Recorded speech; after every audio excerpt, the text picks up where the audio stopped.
Welcome back to What Do They Know podcast. This week, the guys discuss the NFC West after big wins from teams like the Seahawks and the Rams.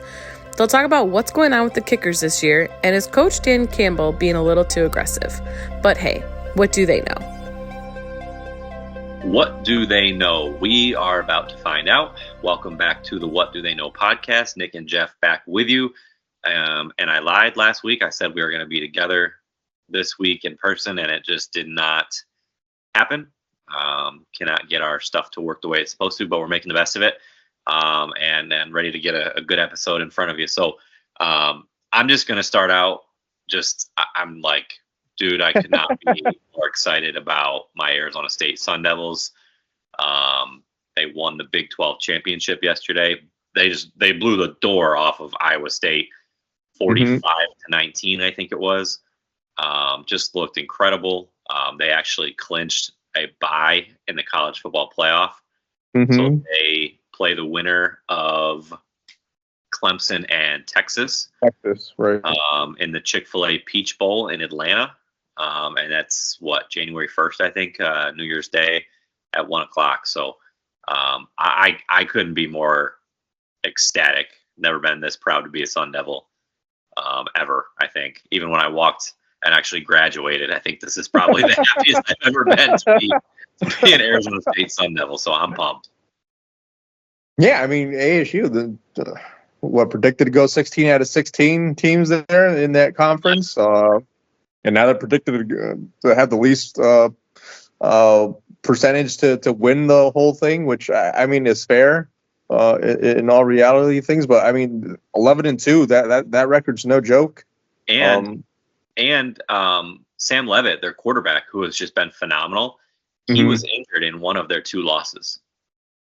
Like, he didn't play. So you could really make an argument that, like, when they're at full strength, they were 11-1. Yeah, they might have been 12-1. Yep.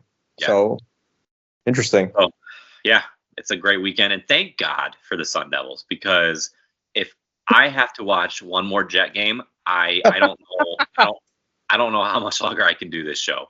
I'm fed up with them. But all right, I will let you kick it off with top stories tonight.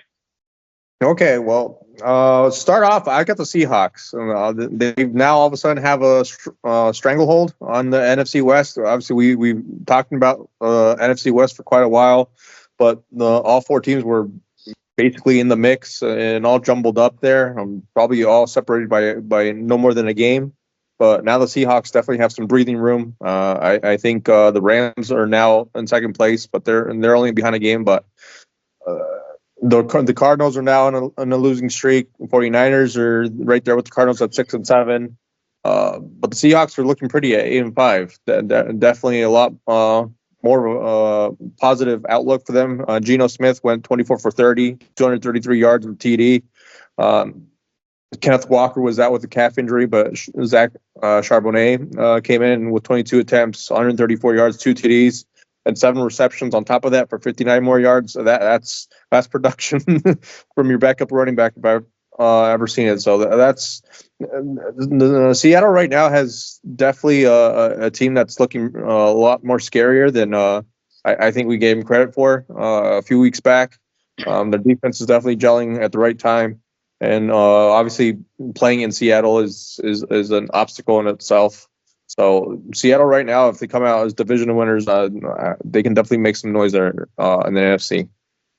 Yeah, I think Mike Macdonald has to get some Coach of the Year consideration. I mean, not that you and I are the end-all, be-all, but neither of us had high expectations for them going into the year. I think I'd have to look back, but I'm pretty sure I picked them to finish last in the NFC West, and they're playing well, man. I think when it comes to the game today, I think that, we talk about it all the time, how some teams are just that team, and I think that for the Cardinals, the Seahawks are just that team. Like, doesn't matter if they're playing well, playing crappy. Like, it does. Like, the Seahawks are always going to just play them tough or just beat them. I mean, they said it on the broadcast today. It's been a while since Arizona has beaten the Seahawks, and they just always seem to find a way to make Kyler Murray look foolish.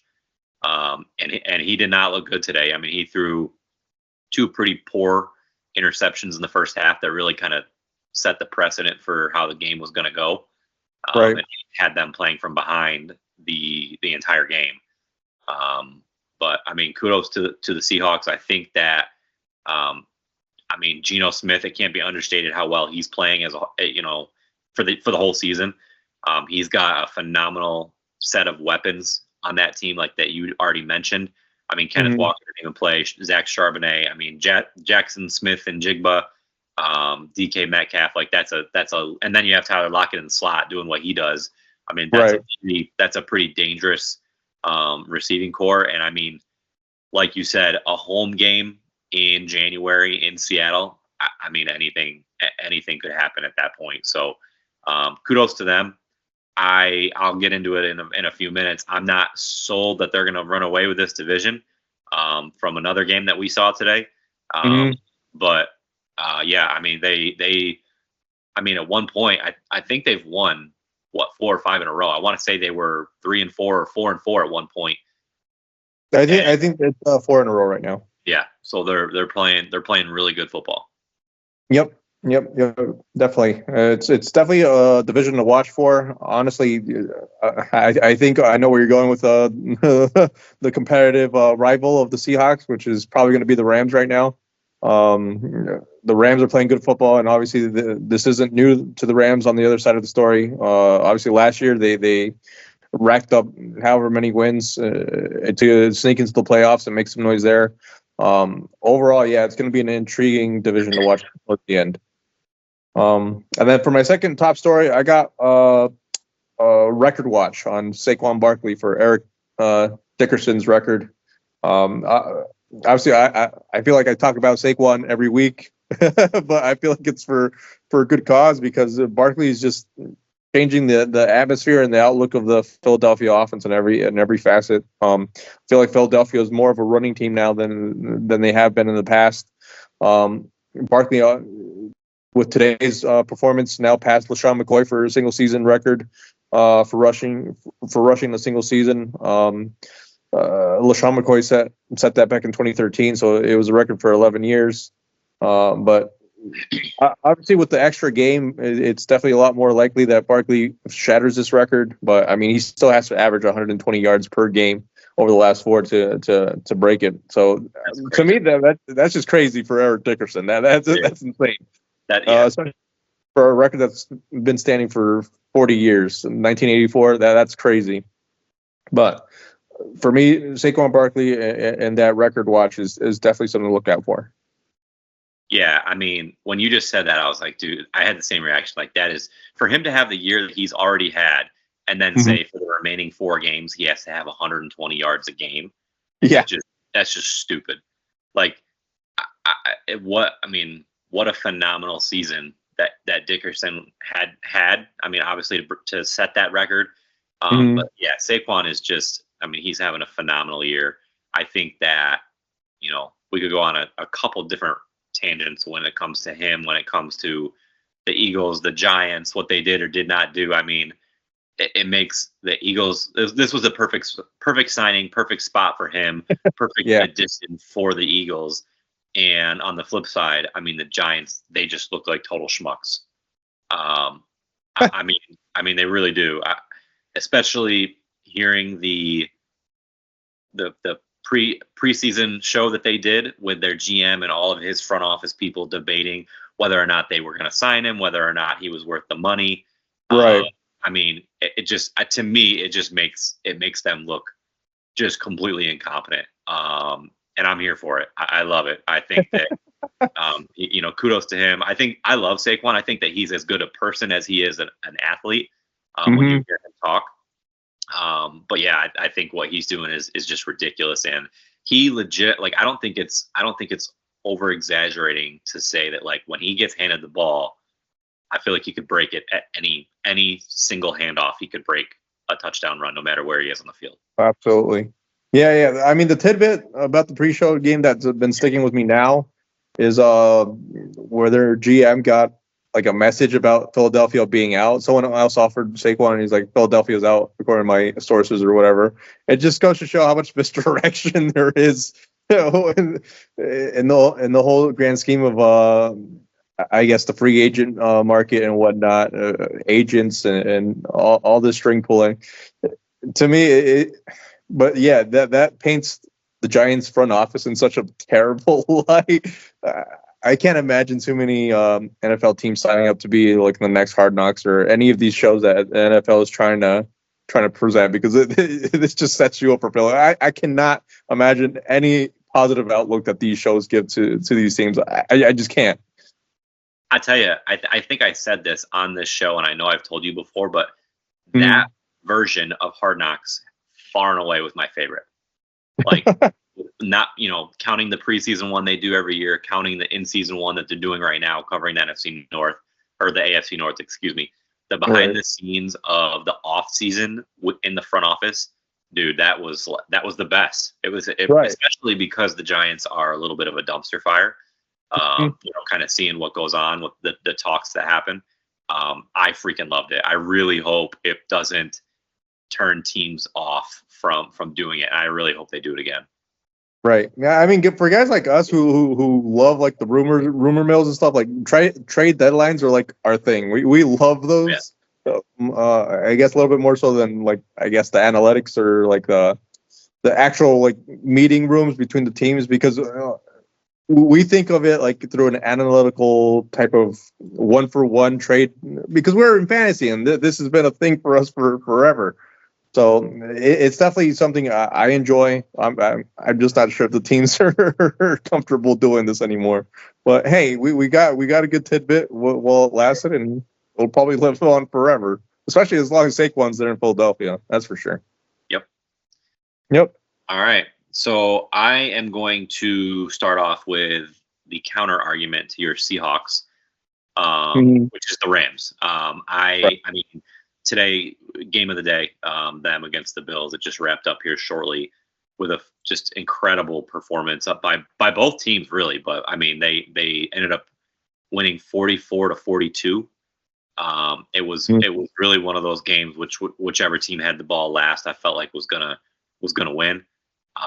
Neither defense could stop either one. But what really, I mean, we knew about Buffalo's offense, right? We know Josh Allen, presumptive MVP this year. Like, we know what they can do. But what really impressed me was I felt like this was the week that the Rams got everything clicking on offense. I mean, I'll just throw out some statistics. Matt Stafford, 23 of 30, 320 yards, 2 touchdowns. And then on the ground, you have Kyron Williams, who ran it 29 times for 87 yards and 2 touchdowns. Puka Nacua had 12 catches for 162 yards, and really the game sealing touchdown on that screen that Stafford threw him. I mean, they just looked like a well-oiled machine. And, to your point earlier, they did this last year, and they were way worse off last year than they are now. They were 3-6 before they ended up, I think, winning 7 of their last 8 games. And ultimately getting a wild card berth. But I mean, I looked at their schedule. They have the Niners this week on Thursday Night Football. They have the Cardinals again. They have, I want to say they have the Bears. They had another reasonable win, and then they finished the season home against Seattle. So that'll be, I mean, and I think that'll be the game right there. I think that both of these teams will kind of continue right where they are, and they'll be within a game of each other. And it would not surprise me at all if that game, the last week of the season, comes down to who wins the division. I mean, I think Sean McVay is a heck of a coach. That they have the weapons. Matthew Stafford's still a phenomenal quarterback, and I think that they really impressed. I think they impressed a lot of people today, including myself. Right. Yeah, that sounds like a potential Sunday night football game. The Seattle and Rams for the division. Yeah. But yeah, I mean, the Rams are definitely not in unfamiliar territory. Matthew Stafford is definitely the guy. I feel like he's proven it time and again. Even when he was in Detroit, he's a gunslinger, and he's an accurate gunslinger. And now with Puka Nacua and Cooper Kupp both healthy, obviously they weren't healthy early on in the year, but now they are. That offense has definitely found its flow. Kyron Williams hasn't missed a step, being there in the backfield. I mean, 29 attempts. That's a strong outing, even if the results aren't there. Like 87 yards over 29 attempts isn't that good of a yard per average, but still 29 attempts is strong, and that wears down a defense, especially, and sets them up for play action screens. It opens up the playbook in a lot of ways. But yeah, I mean, the Rams right now are looking scary. They're looking legitimate. It just depends if Seattle and Geno Smith can hold on. But for me, yeah, Matthew Stafford definitely presents a problem for Seattle there in the NFC West. I have a lot more faith in Matthew Stafford than I do Geno. No offense to Geno, but Matthew Stafford has just proven it for a lot longer. Yeah, and I mean, when you're doing the comparison, like, I'm going to take Sean McVay over a rookie head coach and Mike Macdonald, right? 10 times out of 10. You know what I mean? Like, no offense to Macdonald, he could end up being a great coach long term, but McVay has been there, he's done it before. Right. I mean, if this week, like, I'm just going to pull up the schedule. So, the Jets. That was the other easy game that they had.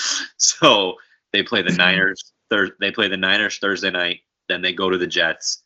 Then they have the Cardinals at home, Seahawks at home. Gotcha. So that's a tough schedule to finish off 3 of the last 4 against your own division. That's pretty rough.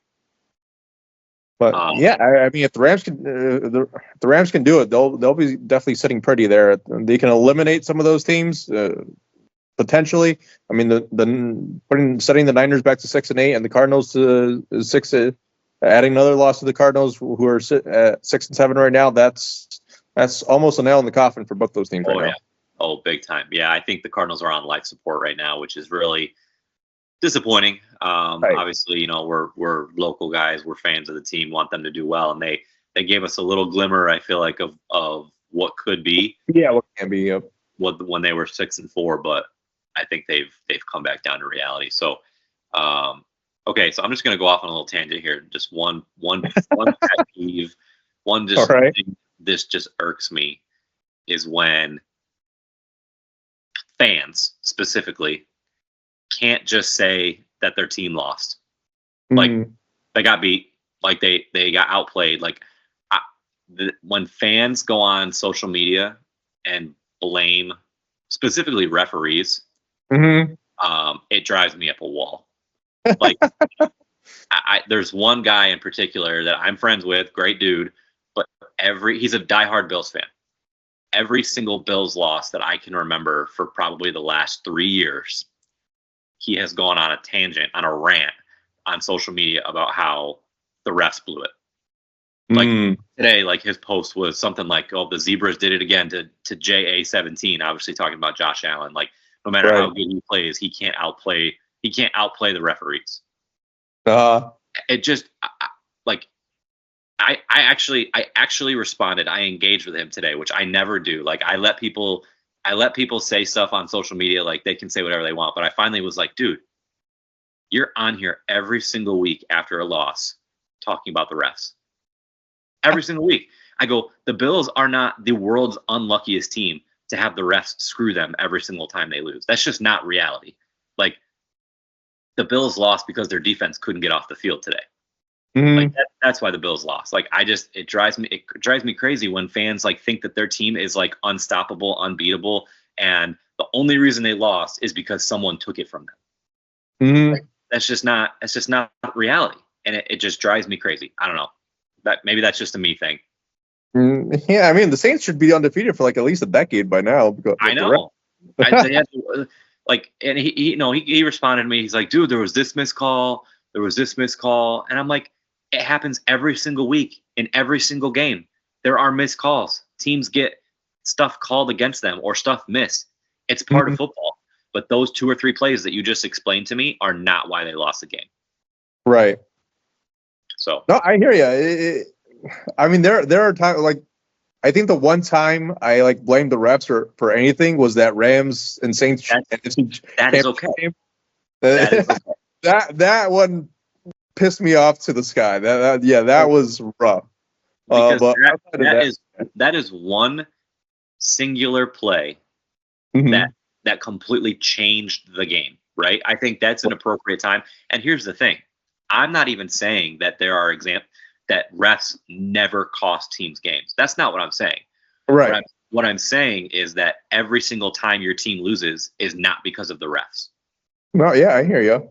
So I completely agree. It's definitely it's not even just for football. It's for every game, every sport, and every game. They're obviously every sport has its officials, and I mean officials are people too. They make mistakes. Things happen. You try to train them up as best you can, but to blame them each and every week just to escape from the reality and the causes of your own team's issues. I mean, it's escapism at its finest. You don't want to accept the reality that your team is inferior on that certain day to that particular team or whatever. But I don't know. To me, it's always been an easy out. It's a cop out exactly. for the referee thing. It's easy. It's easy to just say, "Yep, the ref screwed us again." Yep. Instead of saying like, "Yeah, we got outplayed. Defense sucked today." Yeah.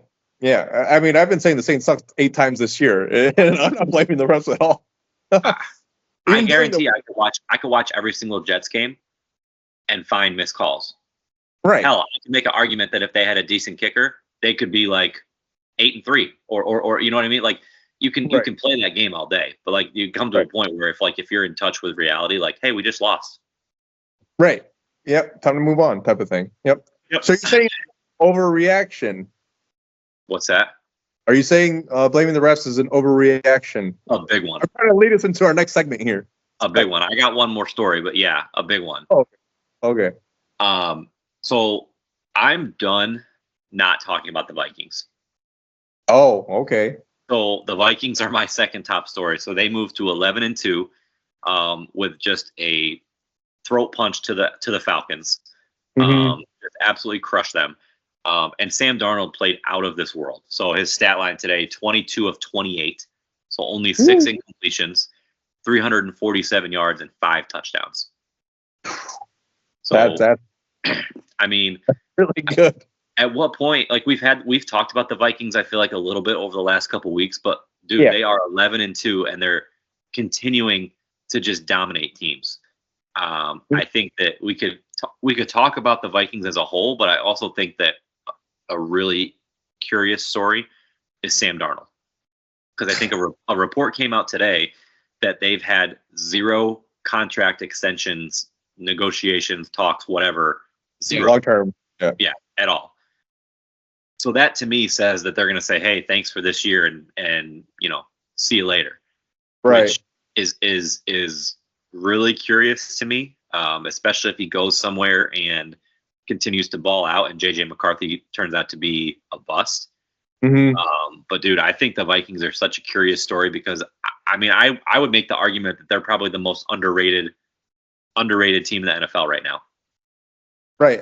Yeah, that's a legitimate argument because I mean, 11-2. No one's talking about the Vikings really in that Super Bowl aspiration, legitimate team conversation. I mean, honestly, it's hard. It's hard for me to. I mean, we talked about it last week that it's hard to put them up there because of Sam Darnold. But then Sam Darnold comes out and does stuff like this, throws 5 touchdown passes in 22 completions. That's pretty impressive. I mean, we've had the Sam Darnold talk throughout the year. One of my overreactions was Sam Darnold gaining the biggest contract in the offseason because he's a quarterback and because he has a bounce back year. And we've had the discussion about whether the Vikings should turn the reins over to JJ McCarthy or try to keep Sam Darnold. It's a debate that'll last all the way into the offseason, and I don't think anyone has the answer to it. I feel like not even the Vikings have an answer to it. The more well off that Sam Darnold plays, I think it puts the Vikings more in a predicament about what to do. I mean, overall, I still want to say I'm on the JJ McCarthy boat. But it's definitely being tough. I'm definitely being swayed in the opposite direction to lean on Sam Darnold a little bit, maybe even franchise tag him just to trade him. Just get assets for him instead of doing something, giving him a 4 or 5 year deal or whatever you want to call it long term. But for me, I still think JJ McCarthy is the future. It just depends what you want to do with Sam Darnold. There's definitely going to be a market for him if you try to trade him. It just depends if you want to take that gambit. Yeah, I feel like the play, if you're the Vikings, is somehow convincing him, maybe overpaying a little bit for like a 1 year deal, just to make sure that he's still there, just in case next year JJ McCarthy sucks. Like they still have him. You know what I mean? Because you let him walk, he goes and signs somewhere else, and then McCarthy is just not the guy. Then you're in a world of hurt. Right. So I mean the play, like I think the play is franchise tagging him, kind of like you just said. But that's a really curious. Now, here's something that I just thought of that I think could be something. Who do you think right now, if you had to put your name to it, who's going to get the better contract, Sam Darnold or Brock Purdy? Well, I would honestly, I would probably dish it out to Darnold. That's how I would lean as of right now, and I think this whole conversation could be a giant overreaction. Oh, absolutely. But I mean, Purdy had a good game today too. So not to knock him, he played well. Right. But, I mean, we've had conversations in the past on Purdy about how, take away his weapons and he's not the guy. Right. I don't know. I don't know. I feel like as we're seeing right now, I feel like Purdy has kind of like shown his peak already, even though he's still young and he's what, like in his mid-20s probably. Yeah, I think it's his third year in the league, second or third year in the league. Yeah, it's not like he's far from done. It's just one of those things where I feel like like you said, we've had this conversation multiple times. It's about Purdy not, I guess, elevating the people around him the way I feel like a true franchise quarterback should.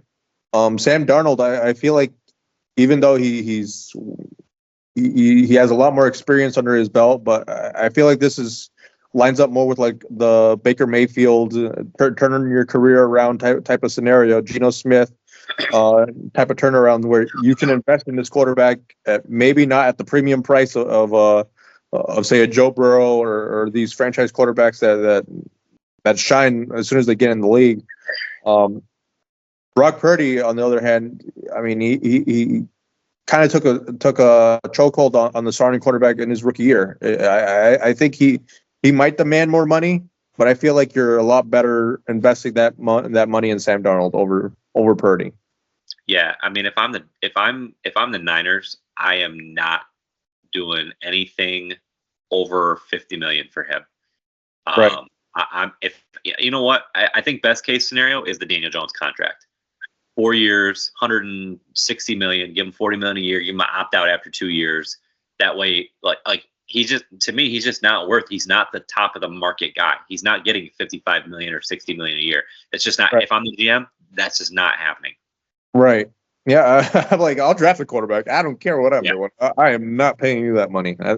Yeah. Agreed. All right. Well, we'll see what happens there, and I think that we got to start talking about the Vikings. Yeah. Oh, absolutely. Yeah. Yeah. They made a surprise leap on my power rankings. I'll say that. Yeah. Hey, shout out Jake. Shout out Jake. He's living it up over there. I'll tell you. Yeah, I'm sure he is. All right. So speaking of overreactions, what do you got? So overreactions. So for my first one, kicking is going to determine the outcome of more than half the playoff games. Dude, I feel like kicking has been more of an issue this year than it has in previous years. Justin Tucker comes to mind. Obviously, he's probably showing his age a little bit more with the Ravens. Jake Elliott for Philadelphia. Apparently, he's 0 for 5 for 50-plus yarders, and apparently Philadelphia punted when they had a chance for a 53-yard attempt, and they were like, "No, we're not putting the ball in Jake Elliott's foot anymore." And so, to me, and obviously they weren't that separated from the Panthers during that game. So to me, I feel like kicking has just become more of an issue this year for whatever reason. And I feel like someone's going to go 1 for 3, 1 for 4 in the playoffs, and it's just going to cost the team advancement in the playoffs. Dude, I couldn't agree more. I'm so glad you brought this up because Justin and I, Christy's brother, were talking about that today when we were watching football because I think it was when Jake Elliott missed a field goal, and then shortly thereafter, I was keeping track of the Jets game, and the Dolphins missed an extra point. And he's like, dude, what's going on with all the missed kicks? And I don't know what it is, but I'm sure if we had actual statistics, the amount of missed kicks this year is way more than last year, and even way more than like the last 5-year average. Yeah. I don't know what's going on, but Justin Tucker specifically is a really interesting one because, I mean, with the Ravens being, a potential Super Bowl team, going to be playing in a lot of big games, the dude, I mean, he fell off a cliff. Right. I mean, he used to be the best kicker in the NFL. Mm-hmm. Bar none, hands down. Like you could get to the 45 and you would be willing to let that guy kick it. Yeah, I feel like opponents wanted Baltimore to go for it on 4th down rather than see Justin Tucker because Justin Tucker was 100%. that automatic. 100%. And this year he's like the opposite of it. And I mean, I don't know enough about it. I don't know if it's mechanics. I don't know if it's mental, but John Harbaugh has basically already said, like, that's our guy. He's going to fix it. We know he's going to fix it. We're not making a change. But I wholeheartedly agree. There will be a game that's decided by a kicker not doing his job. Yeah. I think I read somewhere that Justin Tucker has missed the equivalent of points in kicking that the Ravens have lost in all their losses combined. So, like, if Justin Tucker made all of his field goals, there's a possibility that the Ravens might be undefeated right now. Yeah, I mean, he missed somewhere along that math. He missed 2 last week against the Eagles, and that would have totally changed the game. Yeah. To me, I feel like honestly, I don't know who has the best kicker this year. I feel like every year we always say it's Justin Tucker because he's been that automatic, but this year I feel like there's a lot of unknown, and obviously you look at Detroit, Jesse Bates. What is he, a rookie? And he was like doing something last year. What was he, like bagging groceries or something? Something crazy. Yeah. Yeah. So to me, like, you're the number 1 seed in the NFC, having a kicker that's not that experienced or has that. He's made some clutch kicks though this year. Yeah. But the going gets tough in the playoffs, I'll tell you that, especially if they play outdoors they'll play indoors if it's in the, but it's definitely a storyline to keep tabs on. And then my second overreaction is, and this brings in tanking. So the Jags made a mistake by winning. Oh, 100%. Yeah, they obviously last week we talked about the number 1 overall pick, and the Jags had it. By winning, they no longer have it. I think they have like the number 3 overall pick now, behind the Raiders and the Giants. But obviously, this goes into tanking. I'm not sure how big of a fan you are of tanking. If you know your team just sucks, and obviously the Jets are 3-10 now. Yeah. So they're in the running, but would you want your team to tank and throw games away for a better draft pick? I personally am so divided on it, though. Yeah, it's a fine line because I don't necessarily want them to tank, but at the same time, like, as a Jets fan, there have been so many seasons where, going into December, they're already out of it. And for whatever reason, that seems to be when they play their best football. Like, I don't want them to all of a sudden start winning in December. I don't want them to tank, but just continue to suck. Like, I don't want you to all of a sudden have a come to Jesus moment and remember how to play football, and then you can't.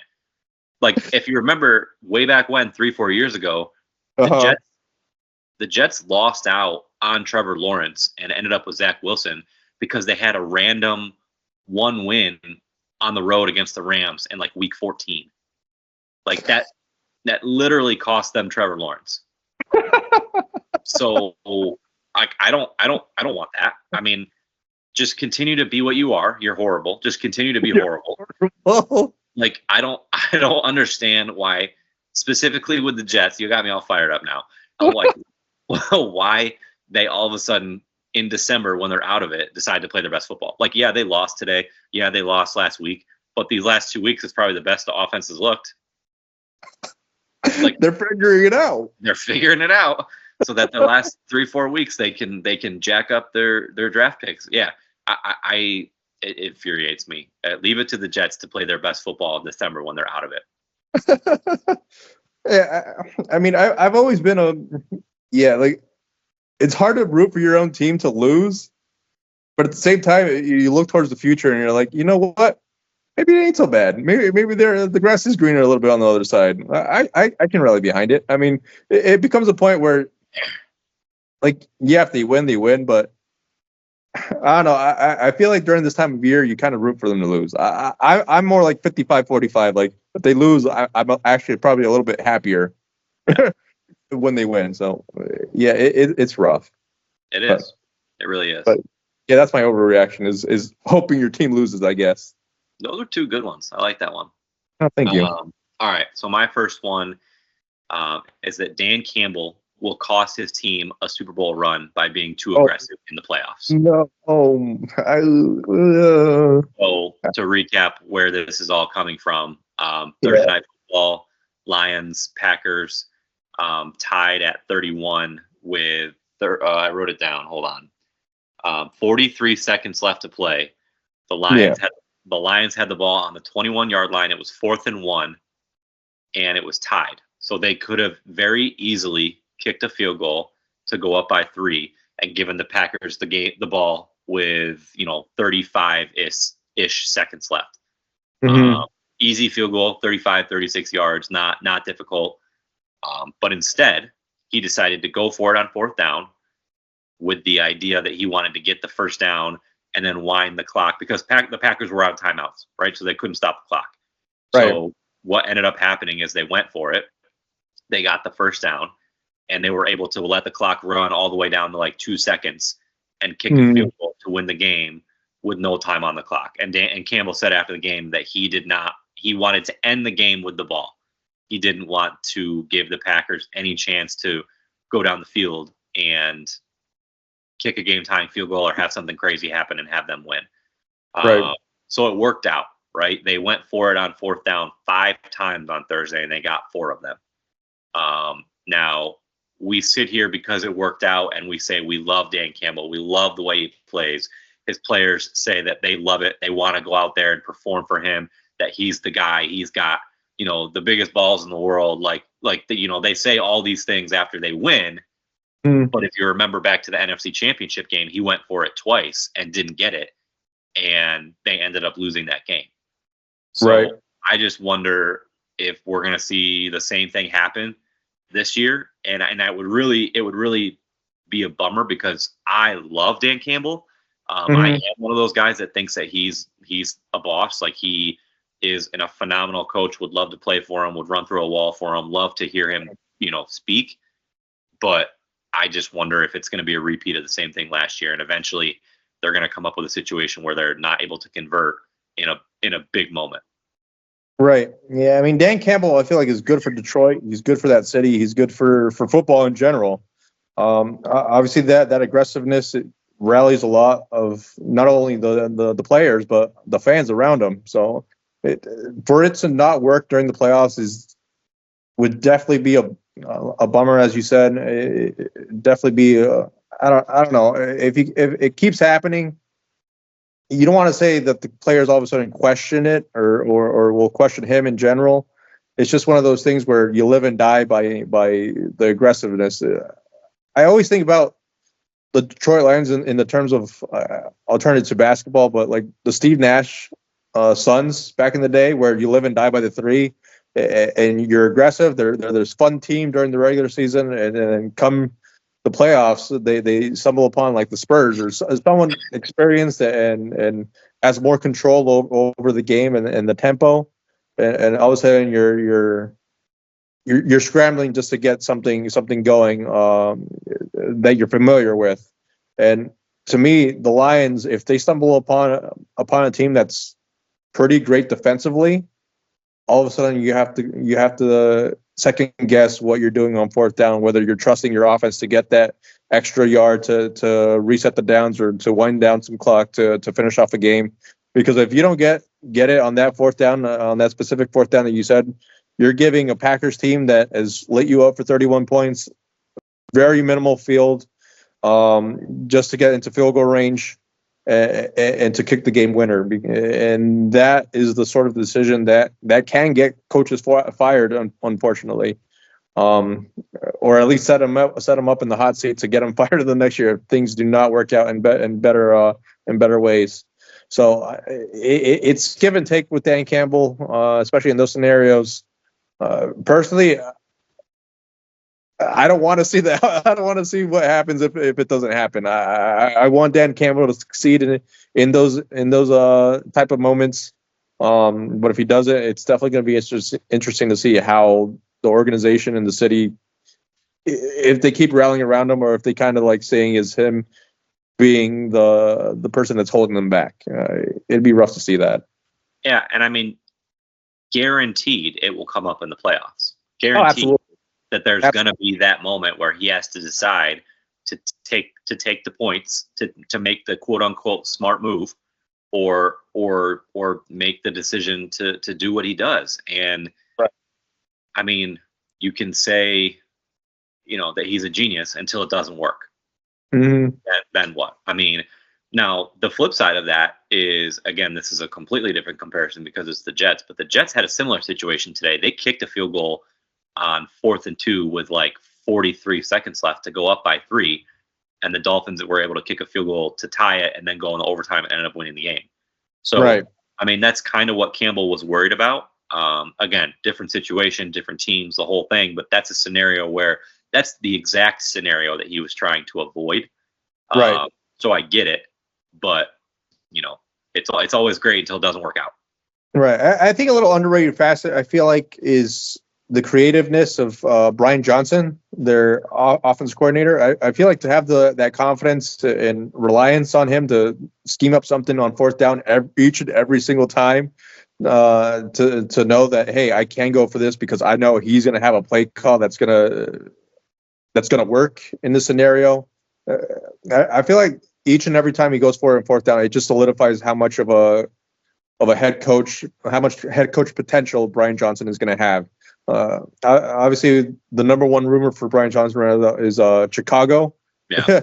So honestly, I wouldn't blame him. Heck, I'd probably want the Saints to go after Brian Johnson. To be honest with you, to have that sort of, I guess, playbook and to change that, to help change the I guess culture there in Detroit to what it is now, to be 12-1 now. Or 11-1, whatever it is, it's phenomenal. And I think when Brian Johnson leaves, I feel like it's going to show more of Dan Campbell's head coaching ability to see if he's legitimately the guy. 100%. So, yep. All right. My next one, this can be very quick. I think that New York is the worst football city in America.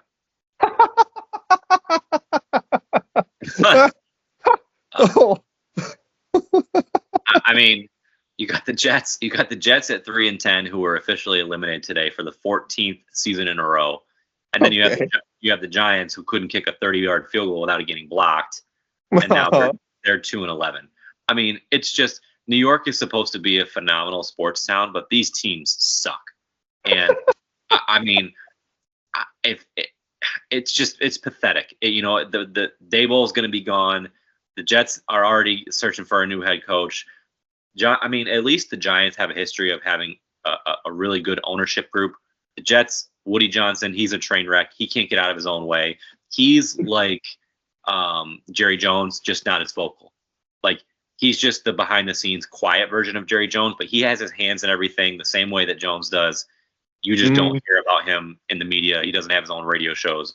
But the New York football, I guess technically New Jersey football, is a complete utter disaster right now.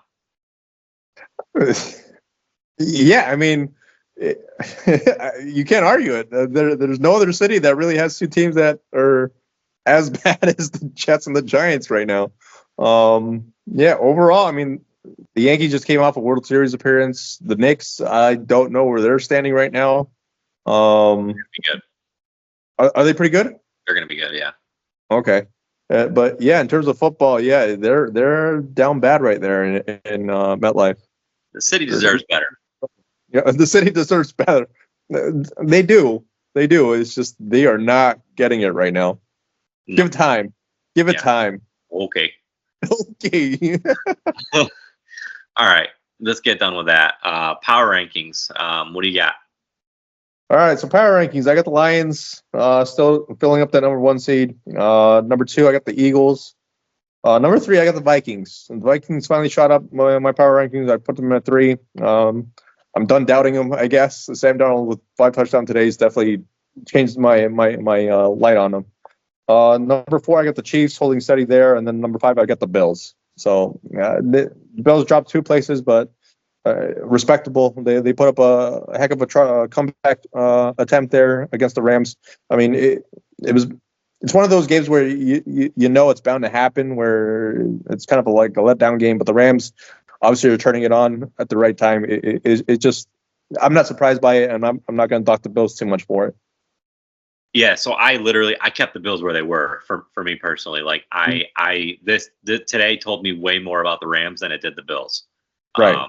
So I have, my top 4 are the same: Lions, Bills, Eagles, Vikings. So same 4 as last week. And then I took Green Bay off because they lost, and I put Pittsburgh up there. Okay. Yeah, absolutely. I can see Pittsburgh there. For me, the Vikings at 11-2. I just there's got to be a point where I got to stop denying it, and I feel like this is the week that I'm doing it. Also, what I meant to mention with the Vikings is if the 2 teams continue on the path, we're going to have another phenomenal matchup week 18, Lions and Vikings. Oh, would that be for the division as well? Right, as of right now, I think it would, yeah, because they're only 1 game back. Right. Okay, I stand correct. Maybe that would be the Sunday Night Football game. Yeah. Number 1 seed potential? Oof. Absolutely. So who do you think is the biggest competitor to the Lions in the NFC? You think it's like, just because of your power rankings, you think it's the Eagles? I think it's the Eagles. Yeah. Trying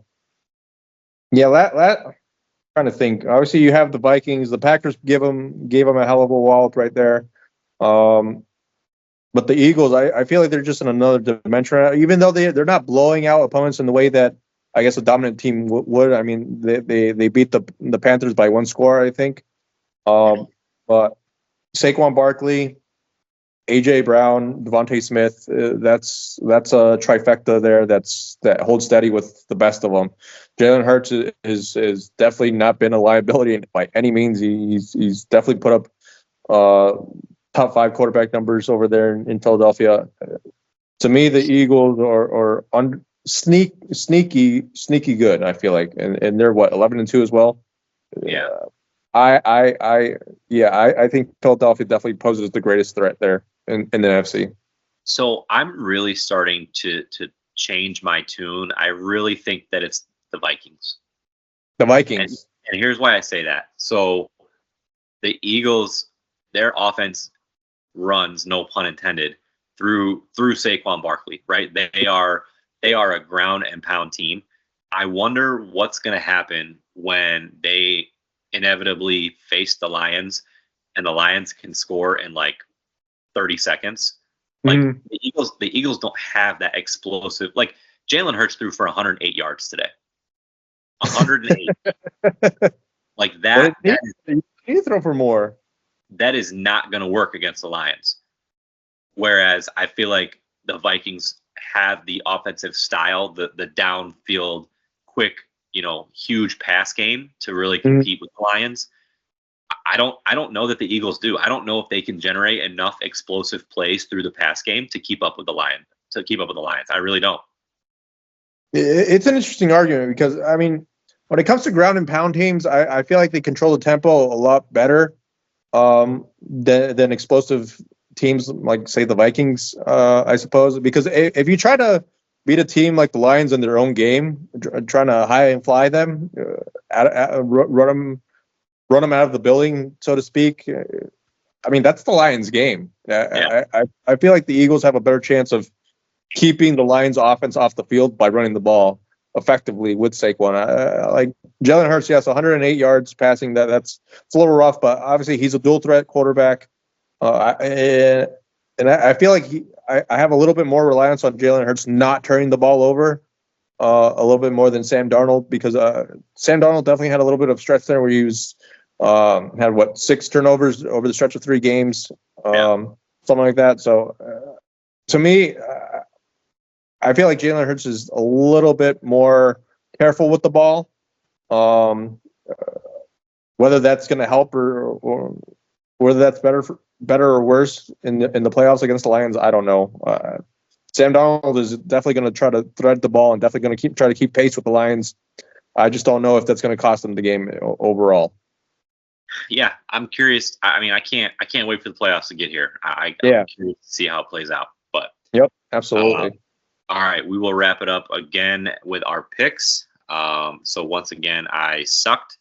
I went 1-2.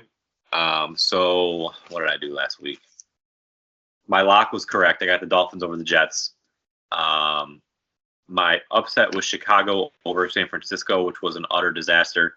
Yeah. And I picked the Packers over the Lions in our game of the week last week, which I was really disappointed about. I really felt like the Packers were going to do it. But 1-2 puts me at 14-22 for the year. Look at you, big dog. Not great. So I went 2-1 last week. So I got the Lions over the Packers. So that set me a game apart from you right off the bat. But then the Eagles and Panthers, I predicted it was going to be a little bit of a struggle for the Eagles because the Panthers definitely a lot better of a team ever since Bryce Young came back for whatever reason. But yeah, the Eagles snuck away with that one. And then the upset, I had the Giants over the Saints. Obviously, a blocked field goal prevented that from going into overtime. And the Saints got their 5th win. So, I mean, go Saints, I suppose. But all right, so we are going to do. What's that? What does that put me at? Oh yeah, I always forget that because you're so far ahead of me. I don't like talking about it. You just wanted to deny it. You are 21-15. Okay, I can live with that. So that's a 7-game lead. Nice. Okay. All right, so we are doing 2 games of the week next week because we have 2 really good matchups. So the Bills at the Lions, and who's home next week? Is it? Hold on. The Steelers at the Eagles. Mm-hmm. So 2 really good matchups. So we're going to do those in addition to our lock and our upset. So I'll let you go first. Okay.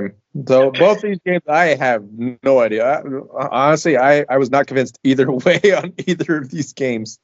But for the Bills and Lions, I went with the Bills. It's the same thing with the Rails and Rams game this week. It's just one of those things where that's just bound to happen, where a good team just faces another good team, and the outcome can be whatever it happens. But I feel like the Bills coming off the loss this week, they're still explosive. Their defense had a little bit, obviously, a big lapse today. It doesn't get easier with Detroit going to Detroit and facing them. But I feel like the Bills will be maybe a little bit better off with the loss today rather than compared to the next week. So I got the Bills over the Lions. My second game, I got the Eagles over the Steelers.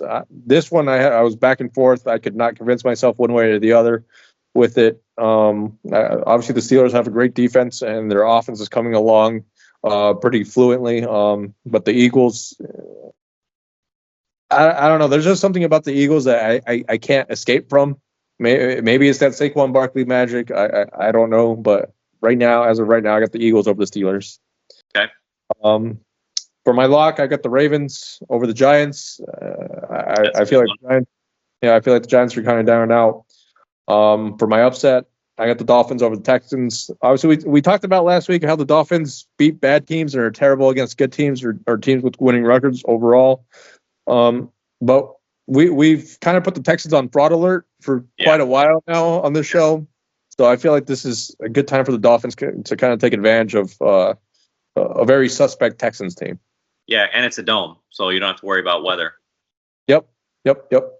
All right, I like that one. So my lock, I took the Chiefs over the Browns. I know the Browns have played tough the last few weeks, but I just think the Chiefs are going to find a way to win.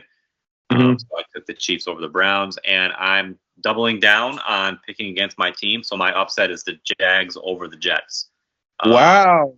Yeah. So Jets favored by 3.5. Mac Jones has not played horrible since the injury to Trevor Lawrence. He hasn't played amazing, but they were right there. They were right there with Houston last week, and they beat Tennessee today.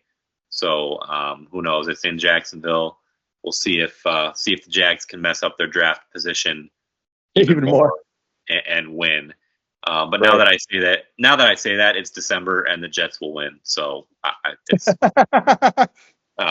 just played myself. But so our game of the weeks were opposite. I took the Lions over the Bills. I kind of wish I did this before the Bills lost. So sitting here thinking, like, what are the chances they lose 2 in a row? I'm not loving that now. Right. But I'm sticking with the Lions. And then I took the Steelers over the Eagles because, quite honestly, I had a really tough time with it too. And at the end of the day, what it came down to for me is I took Mike Tomlin over Nick Sirianni. Okay. Yeah. That's where it came down to for me. So I think these two teams are very evenly matched. They both have really good defenses. They both are figuring it out on offense in different ways. Steelers with the pass game, Eagles with the run game, but I just trust Mike Tomlin way more than I trust Nick Sirianni. Right. No, I understand that 100%. So we got 2 different games there, guaranteed. Yep. Like we'll see what happens. I like it. Yep. That's my week. This is your week to get back. Yep. All right. It could be a 3-game lead. Yeah. All right. Well, that'll do it. That'll wrap up our week 14 show.